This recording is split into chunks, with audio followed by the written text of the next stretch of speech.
Välkommen allesammans! Beards in the Viking Age and before. Just general history fans would like to know about kind of accurate beards that were used in the Viking Age, but also one of the most common questions I get are from those of us following the Norse religion. Is it a requirement that men grow beards? Short answer is yes, guys, and this has even led many people in the military to get a religious exemption to be allowed to grow a beard. In the Norse beliefs, it's not like we have a clear religious text telling us this, that we need to grow beards, like for example the Sikh religion has, but there are plenty of sources mentioning how important a beard was for all males to have in the pre-Christian Norse culture. So here we go, on to the sources.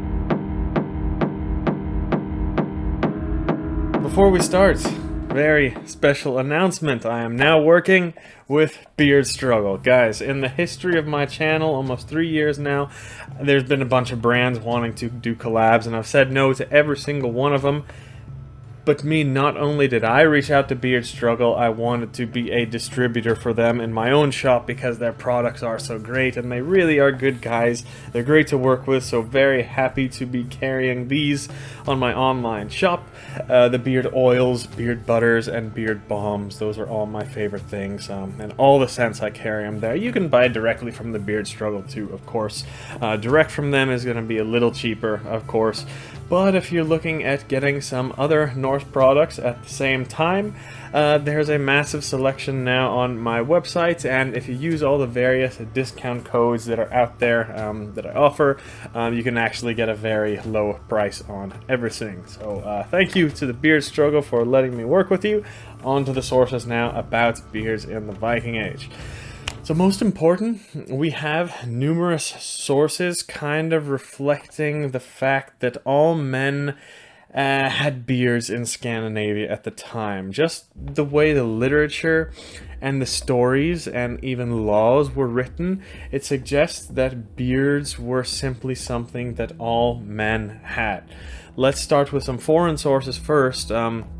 The Anglo-Saxons describe the Vikings in many different sources, but one here, shortly after the raid of Lindisfarne, the Anglo-Saxon bishop Alcuin wrote this in his letter to King Aethelred of Northumbria, basically saying that long hair and beards were a pagan Viking thing, kind of like condemning the English king Aethelred for choosing to keep the same kind of hair and beard as the enemy Vikings did, as opposed to cutting everything short or shaven like the Christians were supposed to do, according to Alcuin at least.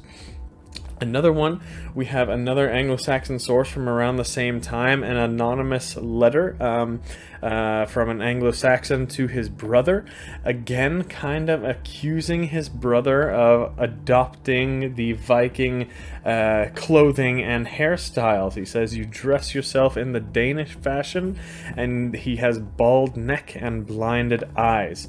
So blinded eyes presumably means something like bangs that go a little bit longer than the eyes, and bald neck, they think this could either refer to like the front, like me here, I keep the beard, but the neck I keep shaved or short, just because it feels nicer, but it also could refer to the hairstyle where the Vikings basically shaved the back of their head and neck pretty high up, like you see Björn having as he was a kid in the TV show. But this was a hairstyle attested in many different sources in the Viking Age, when they kept the top long and back short.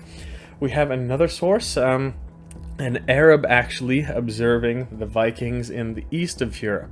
Ibn Fadlan noted that the Rus Vikings all had beards, and they bleached their beards to a yellow or red color.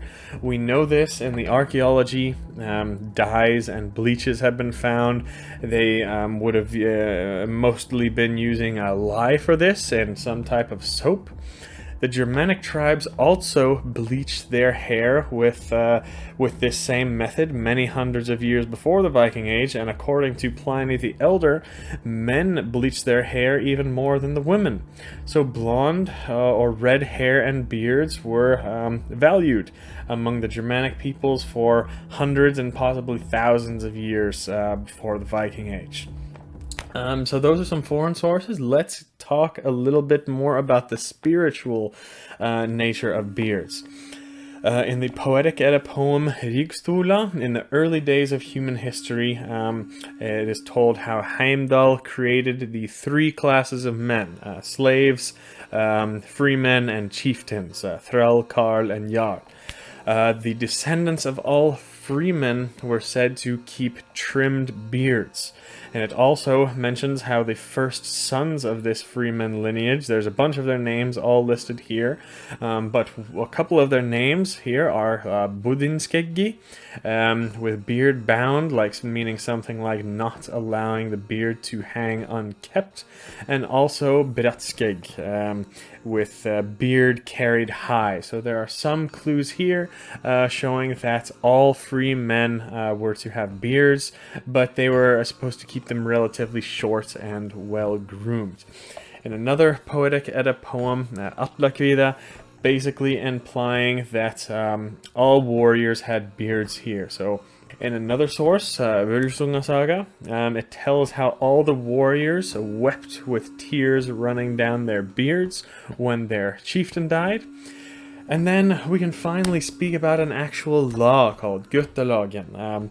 The one part of it states that there is supposed to be a fine for pulling hair and beard. If you pulled out a patch of someone's beard hair, you would have to pay a fine for that. And cutting someone's beard was an equal offense to throwing a beer in someone's face, actually, as written in that law code. And in a final section about beards in there, if you put a scar on a man between hat and beard, so somewhere here, that penalty would be either a half or a full mark of silver, depending on how noticeable that wound was. Again, multiple sources there suggesting that all men had beards. The best source, though, that shows the kind of perception of beards in the Viking Age comes in Njáls saga. It shows the perception of having beards versus people who didn't have beards. And here, it basically shows that if you didn't have one, then you would be shamed, you would be not a man, you would be you would have not a good masculine reputation, you wouldn't be considered honorable. In chapter 35, they were talking smack about a man who had bad groomed fingernails, and as opposed to Njál, who didn't even keep a beard, kind of like criticizing him for this, like, what kind of man are you? You have no beard even. Another, in chapter 41, they are talking about a revenge, like, well, who's gonna do anything about it? Njál, the beardless Carl? They called him Skegglösa, or the beardless one, implying that if he was to take revenge, there is nothing to fear because he's not really a man, he doesn't have a beard.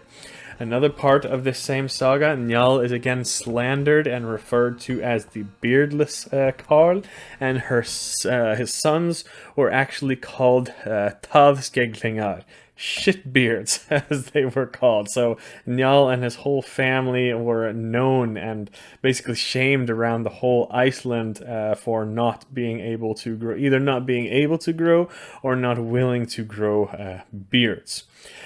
Lots more in this saga. It is Njáls saga, but he is definitely probably not the protagonist or considered the hero in this saga, because him and his family were mocked the whole time, basically, for not having beards. The real hero of the saga was the honorable Gunnar Homendarsson, who was said to have a great long beard. This isn't the only saga to do this. There's another one called Kristni saga. It has a depiction of a pagan Norse a group of men making fun of a bishop named Fridrekr because the bishop didn't have a beard. Again, showing that beards were a pagan thing, something that all pagan men kept, and they made fun of the clean-shaven men because this was maybe more associated with Christianity. There's another saga, Hrólfs saga kraka, where a man named Helgi, he's a king, he visits Saxland in hopes that the queen there will marry him. Her name was Olof. So Queen Olof doesn't like Helgi very much, so she gets him drunk and he passes out. And while he's passed out, she shaves off his hair and beard completely, humiliating him for the whole country to laugh at.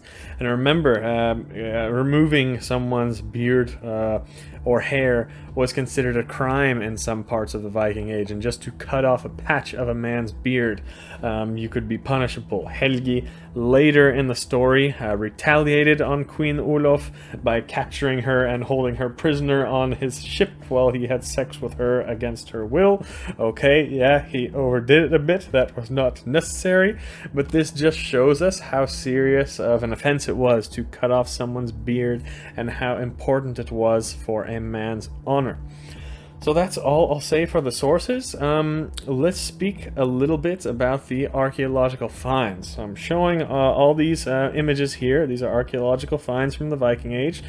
There's quite a lot of these. I'm talking about artwork, statues, runic inscriptions depicting men, and I can pretty much say all of them have some type of facial hair like you see here. Yeah, okay, the artistic talent and detail was not that great on these.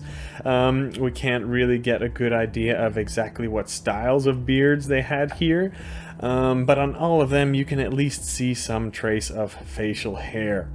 I am only aware on all the archaeological finds, I'm only aware of a couple examples from the time that actually depicted men without beards. Funny enough, these are also foreign pieces of artwork depicting Vikings, so how trustworthy are they? I don't know. This one here is a color plates created by an anonymous English group of artists, apparently from the 11th century, and this is supposed to portray the great heathen army's invasion of England a few hundred years before this painting was actually done. And only a couple of the men have beards in here, as you can see. We also have the Bayeux tapestry. Apparently this was created by the Norman Queen Matilda, who was William the Conqueror's wife. Very interesting that this is depicting the Normans more than 100 years after they first settled France, about 150 years after they first settled France, but they still used the traditional Viking ships here. However, no beards are to be seen on any of these men. If you take a look there, just note that William the Conqueror himself, in multiple sources and pieces of art, actually did have a beard. So his wife, his French wife, you know, maybe didn't like beards that much, so she maybe designed this tapestry with all clean-shaven men just to reflect her values. But hey, that's just an idea. That's all for the video, the sources and the archaeology. Just for a little bit of fun, let's speak about a few famous Vikings with beards. We have Odin, of course, who in a few different sources is referred to by different names involving beards. Harbard means graybeard, as Odin is called in a couple of sources. Odin is also referred to as Sidgranni, so long beard. We also have in one source, Thor is referred to as Old Redbeard. So Thor had a red beard, and that's one of the few gods that, besides Odin, that we actually have a detailed description of what he may have looked like.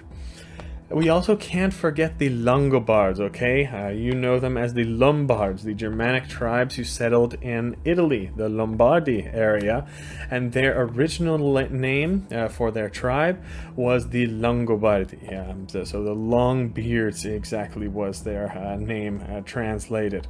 And they are said to have gotten their name from Odin when he saw them doing well in a battle, like, oh, who are those long beards over there? And that's a legend of how they were supposed to get their name. We also have the great Svein Forkbeard, king of Denmark, and he was also king of England for a short time. He would have had some kind of separated or braided fork-looking beard. Then we also have Sigtryg Silkenbeard, a Viking king of Dublin for a time actually, and he apparently had a very soft, silky beard. Kind of like what you might have if you used some of these nice beard butter. Oh, that's nice. And this is actually a coin depicting Sigtryg Silkbeard. So there you go. Hope you enjoyed. Those are just a few beard styles from the Viking Age. There are a few more if you read the sagas. We see different types of beards. Maybe they had full, long beards. They had fork beards. They had soft beards. Beards of different colors. Beards that they dyed and bleached. And they had goatees even, it seems like. Many, many different types of beards. I'm sure they were very creative with it. As you can see, there's not any clear Bible-like text we have, like a religious commandment thing that requires beards, but plenty of evidence and sources from all over that beards were worn basically by all men, at least all men who cared about their reputation and honor. And there are sources, of course, that I went over showing the pagan element to this, as it was expected in the pagan culture for men to have beards versus the Christian tradition, who were more likely to be clean shaven and to condemn beards. Not always that's the case, but at least we have some sources definitely depicting that. That's all for today. Hope you enjoyed. Hope that shed some light on things. And that's all. Vi ses neste gang.